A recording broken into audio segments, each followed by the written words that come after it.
السلام عليكم dhalinyaro soo dhawaada waa Maxamuud cashkan waxaanu ku baran doonaa tobankan erey meesha noo saaran ereyga koowaad waxaa loo aqriyaa backfire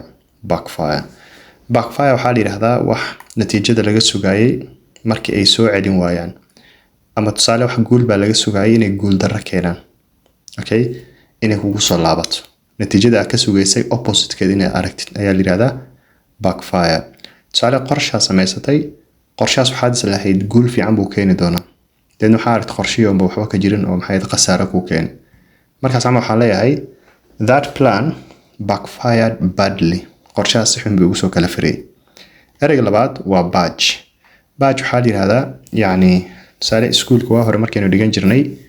qofka hadduu number fiican keeno bahal yar la siin jiray ardayga ugu wanaagsan camal meeshan shaatigu suran jiray ama ardayga ugu wanaagsan sayniska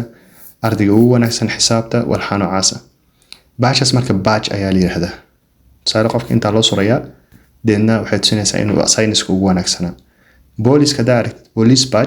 badge yar qaataan ayagana oo tusinaya police inuu yahay qofkan badge marka baashas yarta la yiraahdaa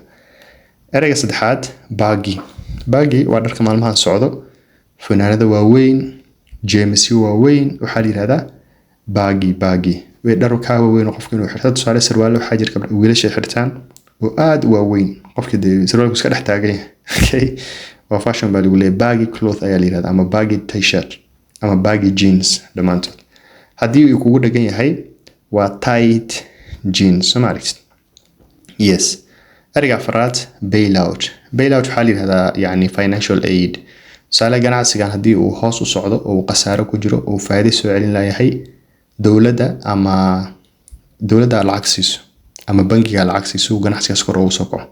lacagtaas ayaa la yiraahdaa yani bailout ereyga shanaad bash laba macno waa loo isticmaalaa bash qofka inaad si xun wax ugu dhufatid he bashed the door albaabku si xun u tuuro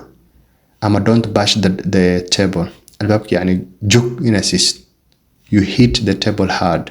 taas bash waa la yiraahdaa bash waxaa kaloo la yiraahdaa xaflad party bay isku macno yihiin soo qof wuxuu ku leeyahay they had a birthday bash it means they had a birthday party xaflad dhalasho ay qabeen ereyga lixaad bass ta 10 oo soo aragnay waa gitaarada yani ka samaysan baaska kuwa qaar waxay ka samaysan yihiin copper kuwa kale cod dhaadheer bay soo saaraan kana cod gaaban oo low tune ayuu soo saaraa okay ereyga toddobaad Belgium waa qof ka yimid Belgium wadanka Belgium baa la yiraahdaa Belgium waxaa loo qoraa BELGI meesha eeda waxay noqonaysaa U Belgium waa wadanka qofkin waxaa la hayaa Belgian Amina she is Belgian ayadu Belgium bay ka yimaada I hope it makes sense ereyga sideedaad bewitching was something that's very attractive for example she has a bewitching smile dhoola cadeen soo jiidasho ayay leedahay ereyga sagaalaad waxaa la yiraahdaa bikini waa dhar ay dumarka ku dabaashaan ama meelaha xeebaha markay joogaan ay xirtaan waa baasha naasgeliska iyo kii candhada celinay labadaas un bay qaadanayaan bikini baa la yiraahdaa okay oo loo maro midka shaliga iyo midda waxay hayday dabada u celiso yani inta xubinka taranka meelahaas waa iska qaawanaasho dharkaas ayaa la yiraahdaa bikini ereyga tobanaad u dambeeyo waa bilateral waa two groups ama two side for example labada kooxood the agreement is bilateral yani heshiiskan labada dhinac buu anfacaya